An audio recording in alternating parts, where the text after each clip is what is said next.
Luke gospel first chapter చదివినట్టయితే Gabriel దేవదూత యాజకుడైన జెకర్యా అలాగే కన్య మరియను దర్శించి బాప్తిసం ఇచ్చు యోహాను యేసుక్రీస్తుల పుట్టుక గురించి సువర్తమానం చెప్తారు కదా. లూకా ఈ రెండు సిచ్యువేషన్స్ ని కావాలని మన కోసం ఒకటే దగ్గర రాసించారు. ఆ దేవదూత ఇద్దరిని దర్శించి ఇద్దరికి సువర్తమానం చెప్పిన తర్వాత వాళ్ళిద్దరూ ఇదెలాగు జరుగును అని తిరిగి స్పందిస్తారు. వాళ్ళిద్దరూ ఒకటే విధంగా స్పందించిన ఒక జకర్యాతో మాత్రమే నీవు నా మాటని నమ్మటం లేదు కదా, ఇవి జరుగు వరకు నీవు మాట్లాడక మౌనివై ఉండు అని చెప్తారు. చూడండి, జకర్యా ఒక యాజకుడు, ధర్మశాస్త్రం మీద అవగాహన ఉన్న వ్యక్తి. ఇదే అద్భుతం అబ్రహాం సారా విషయంలో దేవుడు చేశాడు అని అతనికి బాగా తెలుసు. అయినా సరే తిరిగి అనుమానంతో స్పందిస్తాడు.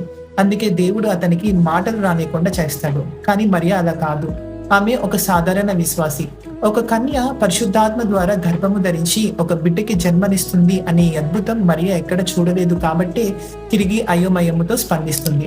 ఇక్కడ ఇద్దరికి విశ్వాసం ఉంది, కానీ జకర్యా ఆ సిచ్యువేషన్ వచ్చినప్పుడు తన విశ్వాసాన్ని చూపించలేకపోయాడు.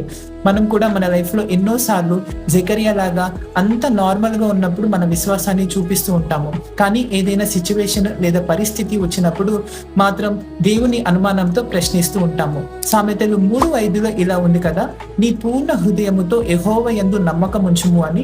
ఈ రెండు సిచ్యువేషన్స్ మనకి ఒకటే చెప్తుంది.